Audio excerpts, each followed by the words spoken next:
Pregnancy സമയത്ത് സ്ത്രീകളുടെ oral care എന്ന് പറയുമ്പോഴത്തേക്കും കുറച്ചും കൂടെ എക്സ്ട്രാ കെയർ നമ്മൾ കൊടുക്കേണ്ട ഒരു സാധനമാണ്.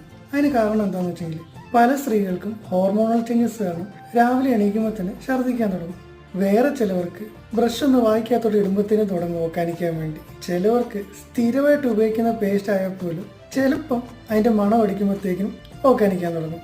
ഇങ്ങനെ ആകുമ്പോഴത്തേക്കിനും അവർക്ക് പല്ല് തേക്കാൻ ചെറുതായിട്ടൊരു മടിയും തുടങ്ങും. അപ്പോൾ ഈ ഒരു മടി കണ്ടിന്യൂ ആയി പോവുകയാണെങ്കിൽ വായുടെ വൃത്തിയില്ലായ്മ നല്ല രീതിയിൽ കൂടും. ഇങ്ങനെ കൂടുന്നതനുസരിച്ച് വളരെ കോമൺ ആയിട്ട് വരുന്നൊരു പ്രശ്നമാണ് ഗംസിൽ നിന്നുണ്ടാകുന്ന ബ്ലീഡിങ്. ഈ ബ്ലീഡിങ് കൂടാണ്ട് ഗംസ് എല്ലാം അത്യാവശ്യം നീര് വെച്ചിരിക്കാനും തുടങ്ങും. ഈ ഒരു കണ്ടീഷനെയാണ് പറയുന്നത് ജിഞ്ചൈവിറ്റീസ്. ഇതിനോടൊപ്പം തന്നെ വായിക്കാത്ത വരുന്ന മറ്റൊരു പ്രശ്നമാണ് വായുനാറ്റം. ഇൻ കേസ് ഇങ്ങനെയൊക്കെ സംഭവിച്ചിട്ടും പല്ല് തേക്കാണ്ട് വൃത്തിയില്ലായ്മ ഇങ്ങനെ കണ്ടിന്യൂ ആയി പോവുകയാണെങ്കിൽ അത് കുറച്ചുകൂടെ അടുത്ത സ്റ്റേജിലോട്ട് എത്തും. പല്ലുകൾക്ക് ആട്ടം വരാൻ തുടങ്ങും, എല്ലിന് തേയ്മാനം സംഭവിക്കും, ഇത് പല്ല് വേദനയും തുടങ്ങും.